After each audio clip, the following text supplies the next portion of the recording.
Hello दोस्तों, आप सभी का स्वागत है हमारे YouTube channel air force new study पर।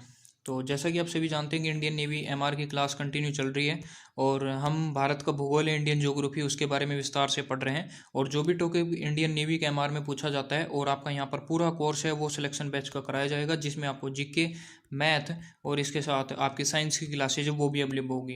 ठीक है, फिलहाल आपको जो अवेलेबल हो रही है वो मैं जीके की क्लास अवेलेबल हो रही है और बेस्ट तरीके से, अच्छी तरीके से जो नेवी एमआर में टॉपिक आते हैं जीके के, ठीक है, उनको अच्छी तरीके से डीपली पढ़ाया जा रहा है। तो आपका सिक्स्थ पोर्शन है भारत का भौतिक विभाजन।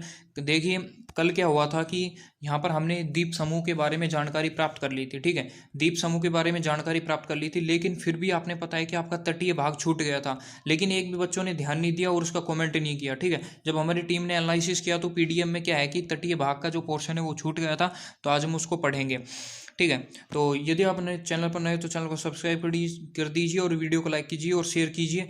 अब क्या होता है कि हमारी टेक्निकल टीम थोड़ा सा, एक बार सुनिए कि टेक्निकल टीम थोड़ा सा जो वीडियो है उनको बंद करने की कोशिश कर रही है। मतलब कि ये क्या है कि अभी नेवी एमआर का जो बैच है वो फोर्स कोर्स का थोड़ा रोक दिया जाए, क्योंकि कई बच्चे हैं वो अभी भी वास्तव में अच्छी तरह प्रिपेयर नहीं कर रहे हैं। तो इसलिए हमारी टेक्निकल टीम उसको रोक सकती है, क्योंकि मैं अपनी तरफ से कुछ नहीं कर सकता। मैं तो यहाँ पर वीडियो प्रोवाइडेड करता हूँ। ठीक है, एक एजेंट के रूम पे यहाँ पर मेनली रूप से काम कर रहा हूँ। तो उनकी तरफ से देखते हैं क्या आता है शाम तक पोर्शंस, और अगली वीडियो तो ये अब डाल देते हैं और हम जिसमें पढ़ेंगे भारत का तटीय भाग की तरफ। तो चलते हैं। तो आज यहाँ पर देखेंगे कि जो तटीय भाग है हमारा छूट गया था और सारे हमारे भौतिक प्रदेश का जो भौतिक विभाजन है इंडिया को अच्छी तरह क्लियर हो चुका था।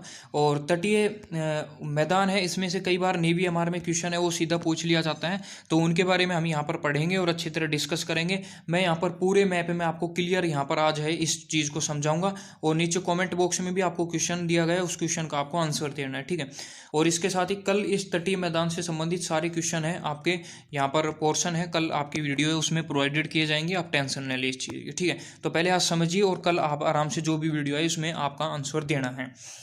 तो यहाँ पर देखिए, सबसे पहले आपको पता है जो ये सीमा लगती है ये किसकी लगती है? गुजरात की लगती है। किसकी लगती है? गुजरात की लगती है। आपको पता है ना इस चीज़ का? ठीक है, और इसके साथ ही दूसरी इसके नीचे जो सीमा लगती है वो किसकी लगती है? महाराष्ट्र की लगती है। किसकी लगती है? महाराष्ट्र की लगती है। इसके नीचे जाएंगे तो छोटे से एरिया में कौन सी की लगेगी? वो लगेगी गोवा की। किसकी लगेगी? गोवा की। तो आप यहाँ देखते हैं, यहाँ पर कौन सा आ जाएगा? गुजरात आ जाएगा, यहाँ पर आपका महाराष्ट्र आ जाएगा और यहाँ पर आ जाएगा गोवा आ जाएगा। ठीक है, तो आप यहाँ देखेंगे कि जब आपके नेवी एमआर में एग्जाम में सीधा पूछा जाता है कि काठियावाड़ तटीय मैदान, जो काठियावाड़ तटीय मैदान है वो किस राज्य में पड़ता है, तो आप यहाँ पर गुजरात ऑप्शन सही लगाएंगे। ठीक है, तो काठियावाड़ तट जो पड़ेगा वो हमेशा गुजरात तट में पड़ेगा। इसके साथ ही इसी काठियावाड़ तट को हम क्या कह सकते हैं? ध्यान रखें, नोट करिए बुक में, यदि आप कर रहे हो तैयारी नेवी एमआर की, तो सौराष्ट्र जो तट है उसको ये भी कहते हैं। यदि आपसे नेवी एमआर में ये भी पूछ लिया जाता है कि सौराष्ट्र तट है वो किस राज्य में स्थित है, ये भी पूछा जा सकता है। तीसरा ये भी पूछा जा सकता है कि इसके अलावा कच्छ का तट है वो किसको कहा जाता है, तो गुजरात को कहा जाता है। ठीक है, काठियावाड़ तट भी बोला सकता है, सौराष्ट्र जा सकता है, या कच्छ का तट भी बोला जा सकता है। सभी में यहाँ पर गुजरात आ जाएगा। ठीक है, क्योंकि नेवी एमआर में पिछली बार जो क्वेश्चन पेपर था उसमें पूछा गया था कि कच्छ का तट है वो कहाँ स्थित है, तो आपका क्या आ जाएगा? गुजरात आ जाएगा। इसके अलावा यहाँ पर अलग पोर्शन भी पूछा जा सकता है। तो मेरे हिसाब से अब समझ में आ चुका होगा, क्योंकि नेवी एमआर स्टूडेंट के लिए एक बढ़िया तरीके से समझाने के लिए हमारी टीम कंटिन्यू कटिबद्ध है, एक भी टॉपिक यहाँ पर छोड़ना नहीं चाहती है। देखो, टॉपिक आपका छूट गया था, एक भी बच्चों ने नहीं बताया, लेकिन फिर भी उस टॉपिक को यहाँ पर कल मेंशन करने के बाद दोबारा बताएगा और यहाँ पर हम उसको लेके आए। तो यही है कि क्वेश्चन कहीं से भी पूछा जा सकता है। आपकी तैयारी के लिए यहाँ पर आपको समझाने की पूरी कोशिश की जाएगी। बस शेयर करते रहे करो, अपने दोस्तों को बताया करो कि हाँ ये चैनल है जिसमें आपको बेस्ट स्टडी मटेरियल प्रदान किया जा रहा है। अब यहाँ पर आ जाते हैं कोंकण तट। अब कोंकण तट किन किन के मध्य है? तो कोंकण तट है दो राज्यों के मध्य है। एक तो यहाँ पर आ जाएगा महाराष्ट्र में, कौन सा आ जाएगा? एक आ जाएगा महाराष्ट्र। ठीक है, और दूसरा यहाँ पर जो आ जाएगा नीचे की तरफ वो आ जाएगा गोवा। कौन सा आ जाएगा? गोवा। ठीक है, तो आप बुक में भी आप इन क्वेश्चनों को लिख सकते हैं, जिससे कि आप दोबारा पढ़े, पीडीएफ भी दे, पीडीएफ आ जाएंगे। और जब आप इन बुक को पढ़ेंगे तो आप नोटबुक में ये सवाल लिखेंगे, पढ़ेंगे, तो आपको वो आपकी नोटबुक बन जाएगी कोचिंग की। और जिसमें आपको यहाँ पर ये पीडीएफ जो 1 महीने बाद दिए जाएंगे, तो ये आपके क्या बन जाएंगे? मॉक टेस्ट बन जाएंगे। तो आपके लिए बेस्ट स्टडी मटेरियल प्रदान किया जा रहा है, तो आप समझने की कोशिश कीजिए। ठीक है, तो कोंकण तट क्या आ जाएगा? महाराष्ट्र और गोवा के मध्य हो जाएगा। आगे चलते हैं। तो नेवी एमआर में पूछा जा सकता है कि कोंकण तट का संबंध किस राज्य से है, ठीक है। तो सीधा पूछा जा सकता है सवाल, तो वहाँ पर एक महाराष्ट्र दे देगा, इसके अलावा यहाँ पर दे देगा तमिलनाडु दे देगा, केरल दे देगा और या फिर आंध्र प्रदेश दे देगा। तो वहाँ पर आपका राइट ऑप्शन यदि आपने पढ़ रखा है तो कोंकण तट का संबंध महाराष्ट्र राज्य से होगा, आप समझ जाएंगे। फिर आ जाते हैं मालाबार तट पर, ठीक है। मालाबार तट भी दो के मध्य है, एक तो यहाँ पर है कर्नाटक में मध्य, ठीक है, एक है कर्नाटक के मध्य, एक है यहाँ पर नीचे केरल के मध्य, ठीक है।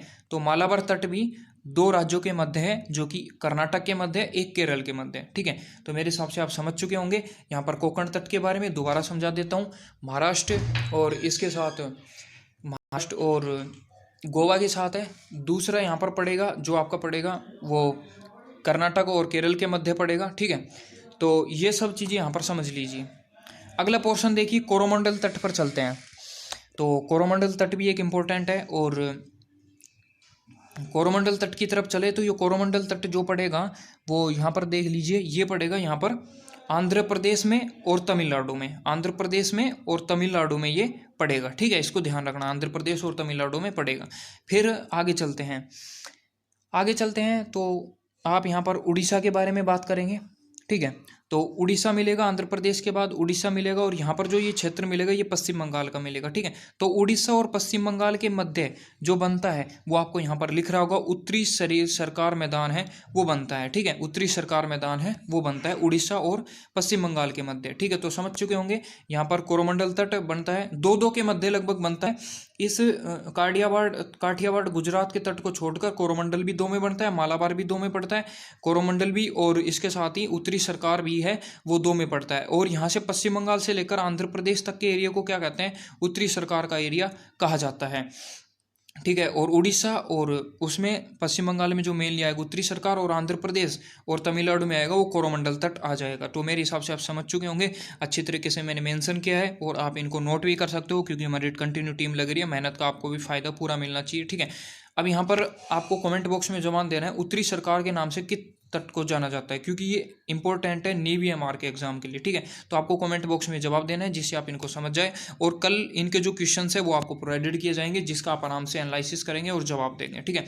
और इसके साथ ही नीचे यहाँ पर आपको दिखा दूँ तो हमारी टेक्निकल टीम द्वारा ये बनाया जा रहा था कि आपको यहाँ पर परिवहन के बारे में आज पढ़ाने की कोशिश थी, लेकिन परिवहन है वो जैसे ही तटीय मैदान की कल वीडियो आने के बाद ख़त्म होगा, आप तटीय मैदान अच्छी तरीके से यहाँ पर 2 सवाल पूछे जाएंगे, जैसे ही आप 2 सवाल क्लियर कर लोगे तुरंत आपका यहाँ पर अगला जो पोर्शन है वो परिवहन है वो कल आपका स्टार्ट हो जाएगा, ठीक है। तो चैनल को सपोर्ट करते रहिए, कंटिन्यू बेस्ट पढ़ाई में ध्यान रख दिए। आज आपकी जो आज की क्लास 6 थी आपको समझ में आया होगा, हर एक टॉपिक यहाँ पर छोड़ नहीं रहे हैं, पूरा मेंशन की तरह पढ़ा रहे हैं। तो मिलते हैं नेक्स्ट वीडियो में, तब तक के लिए जय हिंद जय भारत।